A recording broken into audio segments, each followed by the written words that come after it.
ಒಬ್ಬ ಸ್ನೇಹಿತರಾಗಿ ಅದೇ ಮತ್ತೆ ಒಂದು ಸಾರಿ ಕೇಳೋದಂದರೆ ನಿಮ್ಮ ಹುಟ್ಟಹಬ್ಬದ ಸಂದರ್ಭದಲ್ಲೂ ಕೂಡ ಯಾವತ್ತೂ ಆತ್ಮೀಯತೆ ಬಗ್ಗೆ ಮಾತಾಡಿದ್ರೆ ಒಂದು ವಿಡಿಯೋ ನೋಡ್ತಾ ಇದ್ದೆ ನೀವು ಅವರು ದರ್ಶನ್ ಅವರು ಕ್ರಿಕೆಟ್ ಟೈಮಲ್ಲಿ ಜೊತೆ ಇದ್ದಂಥ ವಿಡಿಯೋ ತುಂಬ ಈಗ ವೈರಲ್ ಆಗ್ತದೆ ನಿಮ್ಮ ಸ್ನೇಹಿತರ ಬಗ್ಗೆ ಈ ವಿಚಾರ ಯಾವತ್ತೂ ನಾವು ಒಂದು ಹೇಳ್ತೀನಿ ಕೇಳಿ,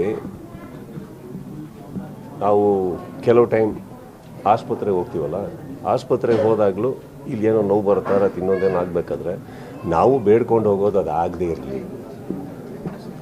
ಅಂತ ಅಷ್ಟೇ ತಾನೆ. ಆಗದೇ ಇರಲಿ ಅಂದಾಗ ಅಲ್ಲಿ ರಿಪೋರ್ಟ್ ಬಂದಾಗ ಅದಲ್ಲ ಅಂತಂದರೆ ಖುಷಿಯಾಗಿ ಮನೆಗೆ ಹೋಗ್ತೀವಿ.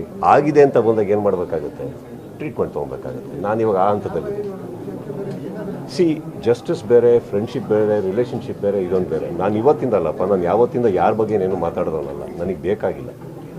ಚಿತ್ರರಂಗದಲ್ಲಿ ಅಂದಾಗ ಈ ಚಿತ್ರರಂಗ ನಾನು ಸೇರ್ಪಡೆ ಆಗಿರೋದ್ರಿಂದ ಚಿತ್ರರಂಗದ ಮೇಲೆ ಒಂದು ಕಪ್ಪು ಚಿಕ್ಕೆ ಬರೋದು ನಮಗೂ ಇಂಟ್ರೆಸ್ಟ್ ಇಲ್ಲ, ನಮಗೆ ಇಷ್ಟ ಇಲ್ಲ. ಇಲ್ಲಿ ತುಂಬ ಜನ ಸೇರಿ ತ್ಯಾಗಗಳನ್ನ ಮಾಡಿ ದುಡ್ದಿದ್ದಕ್ಕೆ ಕನ್ನಡ ಚಿತ್ರರಂಗ ಇವತ್ತು ಬಂದು ನಿಂತಿದೆ. ಎಷ್ಟೋ ವರ್ಷಗಳ ಇತಿಹಾಸ ಇದು.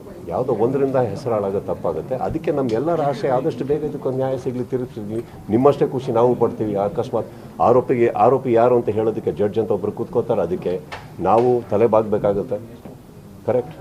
ಇಲ್ಲಿ ಕೂತ್ಕೊಂಡು ನಾವು ಜಡ್ಜ್ ಮಾಡೋದ್ರಲ್ಲಿ ನಮ್ಮ ಮೆಚ್ಯೂರಿಟಿ ಏನಿದೆ, that's all I am saying. ಇಲ್ಲಿ ನನಗೆ ಗೊತ್ತಿರೋದು, ನಾನು ಕಣ್ಮುಂದೆ ಬರೋದೇ ಆ ಫ್ಯಾಮಿಲಿ ಬರುತ್ತೆ.